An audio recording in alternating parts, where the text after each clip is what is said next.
Ezio Auditore da Firenze. 에지오 아디토레의 일대기가 시작되는 어쌔신 크리드 2 영상을 시청하시기 전에 구독과 좋아요를 눌러주시면 양질의 영상을 만드는데 더 큰 힘이 될 수 있으니 잊지 말고 눌러주시길 바랍니다.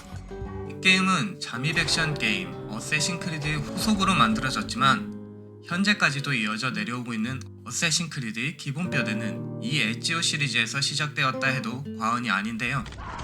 그 이유는 애당초 어쌔신 크리드 1이 페르시아 왕자, 더 어쌔신의 프랜차이즈가 개발 무산되며 어쌔신 크리드 1으로 바뀐 것으로 페르시아 왕자의 계승작다운 넘고 넘는 파쿠르 컨트롤을 이용한 액션과 미션, 암살, 보고로 이어지는 다소 직선적인 게임에 오픈월드가 가미된 형식이었습니다.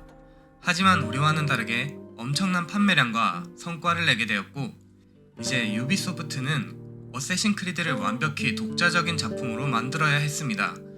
그래서 탄생한 어쌔신 크리드 2는 기대를 저버리지 않는 최고의 시스템으로 나타났고 첫 주에만 160만 장의 판매고를 올립니다.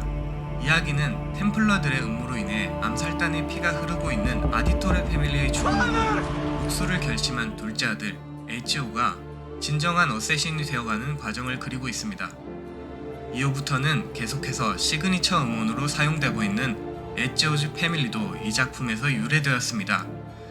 무엇보다 르네상스 시대의 높은 재현도로 구성된 피렌체와 베네치아를 탐험할 수 있는 오픈월드가 되어 돌아왔습니다.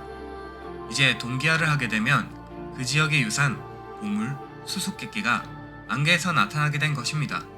본작부터는 군중들이 많아지고 지형지물이 많아지면서 섞여들기, 용병과 화려인 고용 등을 통해 은신할 수 있으며 절친한 친구 다빈치가 개조해준 암살검 덕분에 한 손에 찾던 암살검을 양손에 착용하거나 총도 쓸 수 있게 됐습니다.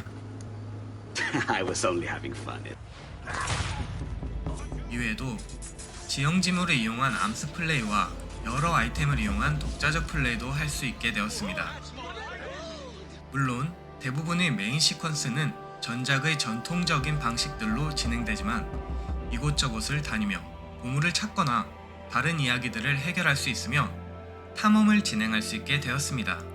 또한 기본 정보에 픽션을 더한 것이지만 메디치가의 돈의 힘과 여성 권력가 카테린의 스포르자, 절친이 되어버린 천재 레오나르도 다빈치, 군주론의 마키아벨리 같은 실존 인물들까지 에지오의 인생에 밀착한 캐릭터로 형제단의 조력자가 되어줍니다.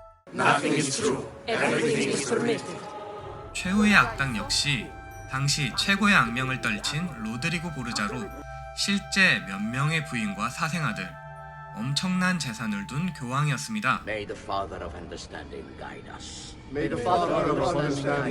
us. 이렇듯 그 시절 이태리의 상황을 철저하게 구현한 시나리오는 그 시대를 에지오로 살아가는 착각까지 들게 합니다. 이제 시청자분들도 복수를 넘어 전설의 암살자가 된 에지오 아디토레와 동기화해보시길 바랍니다. 지금까지 알파카였고요. 다음 시간에 더 좋은 영상으로 돌아오겠습니다.